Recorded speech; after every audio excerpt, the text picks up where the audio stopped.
everybody. I will continue and present a few results from the analysis of the existing data literature. Also, brief outline, I can rush through the objectives you have heard a lot about. Also, talk a little bit more in detail on pressures on hydromorphology. Also, introduce a so-called habitat bottleneck approach to you, and will briefly show a few results also to the biotic response to these hydromorphological changes. Also, that you know already from several presentations, also what's the status of our river system. For us, it was also forced to review the existing knowledge, also what are the effects of pressures on hydromorphological variables, and in particular, what's the biotic response to these hydromorphological changes. And when we go to the Wolter Framework Directive, it's written there in the text also which hydromorphological quality elements you have to monitor and what you have to rehabilitate. And if you see these elements, we have a certain problem because it's a mixture of processes and variables. You cannot really manage the variable, the outcome of a process, without knowing the process, and in particular addressing and realizing a certain process also. And that's still also in the conceptual overview provided by the EEA. Even there, we have this mixture of processes and variables, and therefore we had one task and one main objective to identify really the key processes and what are the variables then which emerge from these processes and where the biota respond to. And within this task, 14 major hydromorphological processes have been considered. Tom has already introduced the efforts that we did to list them all, to find them all also. And the 50 most important hydromorphological variables have been selected out of more than 100 or so. And this has been shown as well. Conceptual frameworks have been developed for all these single processes, and as you see here, only two examples. One, that certain processes are affected by several pressures, and the other way around, that one pressure is affected several processes, and also that these processes may interact. Also, to analyze this also, to all these different schemes, all these connections have been translated, positive effects, negative effects, neutral effects, into matrices, and then they have been analyzed using neural networks. And what you get out of it, these are such called fuzzy logic cognitive maps. Also, here you see the importance of a certain pressure, also, which emerged also, and what are the most important pressures, and the size gives you also an indication of its importance. And I have highlighted one on the right, the vegetation dynamics. It's really triggering processes, hydromorphological processes, and on the other hand, it's also a target variable. It's one of these 4 biological quality elements of the Wolter Framework Directive. Also, water flow bank dynamics also emerged as important processes. Also, here in order of importance, and no wondering a little bit that in particular the flowing water emerged as the most important process for the river system. Also, then also vegetation, encroachment, sediment processes also in order of importance. Also, and you can also analyze also what may happen, how many variables will change if you take out one of these processes from the system, also one pressure from the system. If you take out, for example, here on the left, water abstraction, also more than 60% of all these hydromorphological variables are affected. So on one hand, it shows single pressure and to affect so much, but that causes also problem, because if all variables change in a way also, you have to find the right way. And to give you a few examples also here, the WISER project, they did a tremendous effort to find evidence for all these connections, evidence from the scientific literature. And what you see here, all these red arrows are part of evidence from literature. And if you have the target to improve fish also, this diagram tends to become a horrendogram. What really will happen, or what you have to do? You can do nearly everything, and it will improve fish somehow, but with increasing number of errors, it becomes unpredictable. What will really happen, also the other way around, adding large wood, also the effects are manifold. Also, what will really happen, is it the fish biomass, or is it a certain invertebrate species which benefits most? It's really difficult to show. We step back to the good old times, also as restoration was so easy. The rivers were so polluted, free of oxygen, also no life at all. We had heard examples yesterday. And if you improve it a little bit, also, then you see the aerobic life boosting also, and you immediately measure success also. You can still measure the increase of oxygen demand also. You do not need any sophisticated indicator for that. Also, and to be in line a little bit with that, to try to simplify the process also, we make use from a concept of biogeography, the landscape faunal filters also, and we use it for our approach here to find the most important impacts also. And as I mentioned, if the water quality is the limiting factor, simply oxygen is the problem also. Water quantity is also in many countries an issue because of water abstraction. Also, you have to realize a certain flow. Water quantity is also closely related to quality. Also, the habitat complexity is an issue which has been lost. Also, we need more variability, connectivity. Also, if you go further down to key habitats, also we may need certain structures also, and then there might be an open issue when we address all these things, what will emerge next. Also, within this chain, we have an decreasing number of indicators. The lower we come and the higher uncertainty. Also, it's easy on the top with the oxygen also and whole aerobic life to find the key habitats also at the bottom also. The number of potential indicators is much lower also, and therefore it was an objective to find suitable indicators also and to compile the knowledge on indicators what's available, and we reviewed the literature for aquatic macrophytes, benthic invertebrates, and fish here. And what we also did, we tried to simplify the whole concept of these filters also. Basic idea, we are talking always about discharge, but animals and plants do not experience discharge per se. They experience flow velocity. Flow velocity and stream power, shear forces in the river. And this stream power is also responsible for a certain gravel sorting and a certain substrate quality.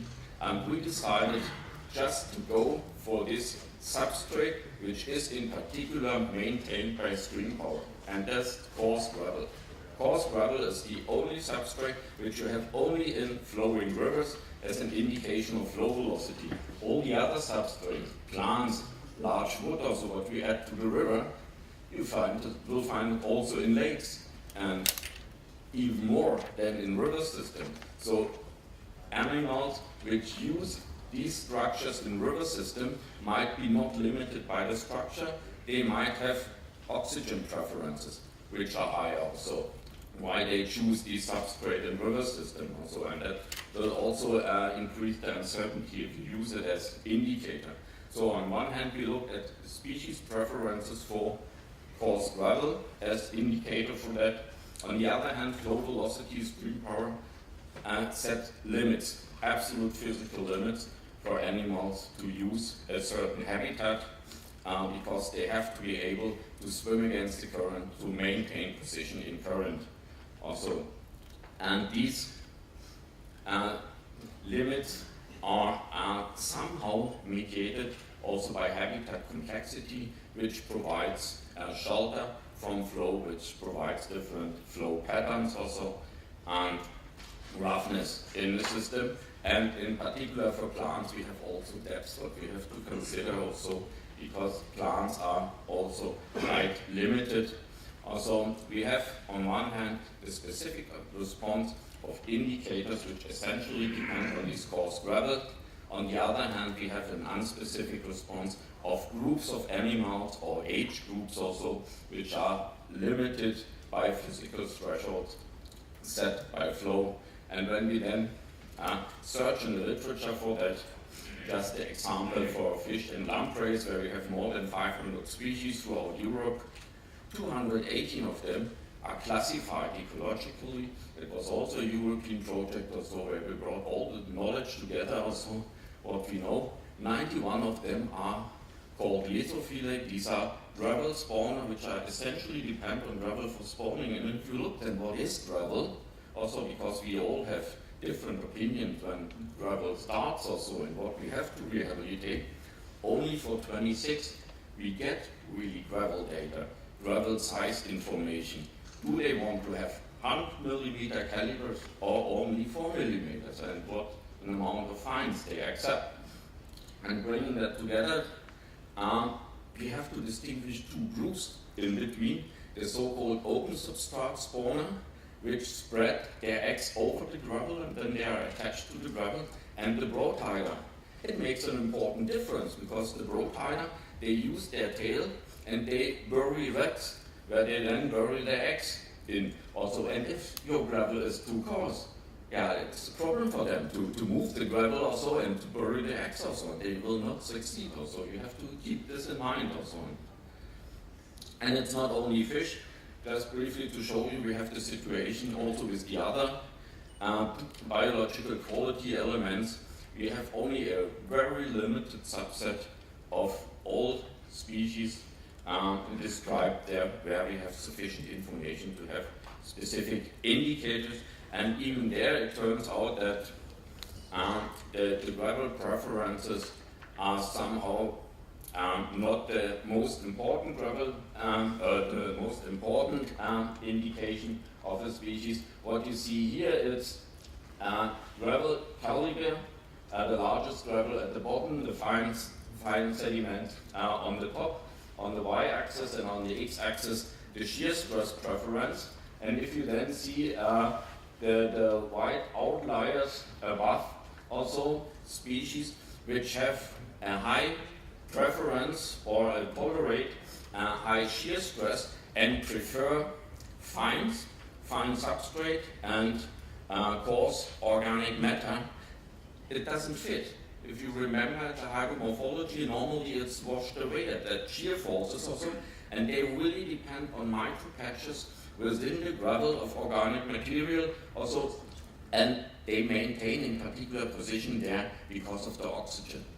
Also, there's the oxygen more important than the gravel substrate.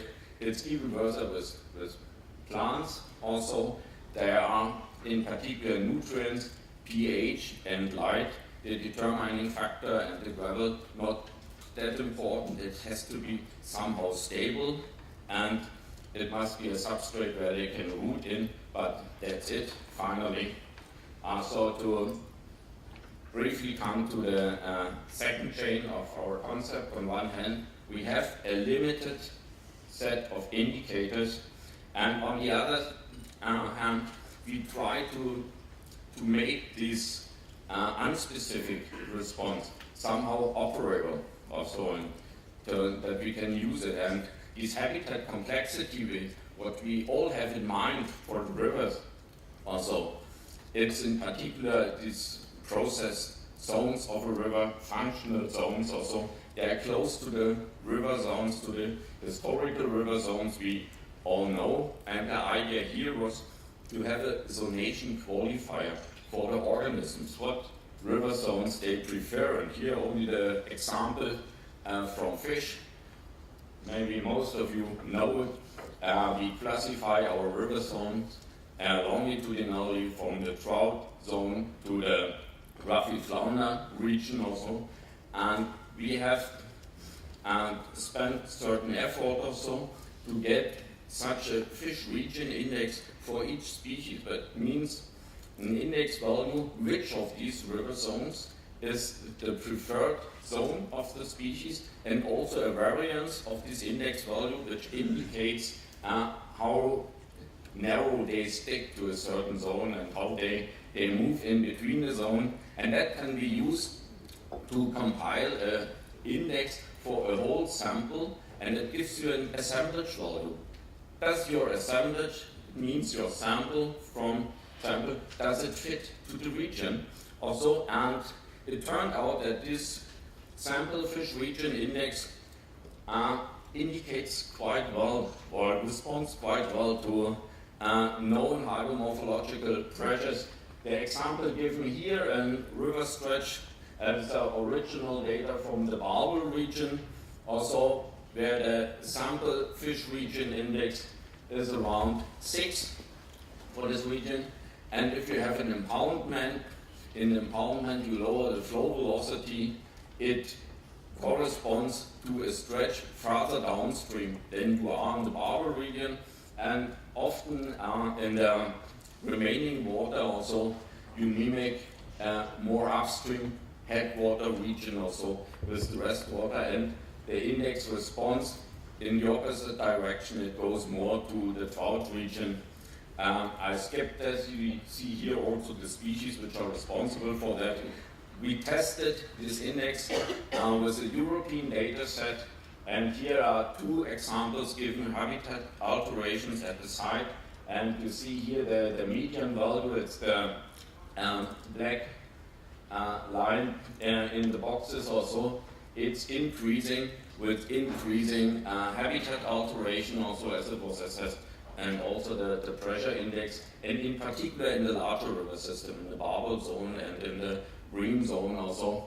It seems that this index responds quite well, and that will be also our next issue. We got some ideas, we really simplified a few of the issues also. We started to develop new indicators also, and improved existing indicators, and the ongoing project works and further work package will be now that we fine-tune such indicator sets also and gather also additional data to test it also. Now we have a sharper focus where to look for and to explore.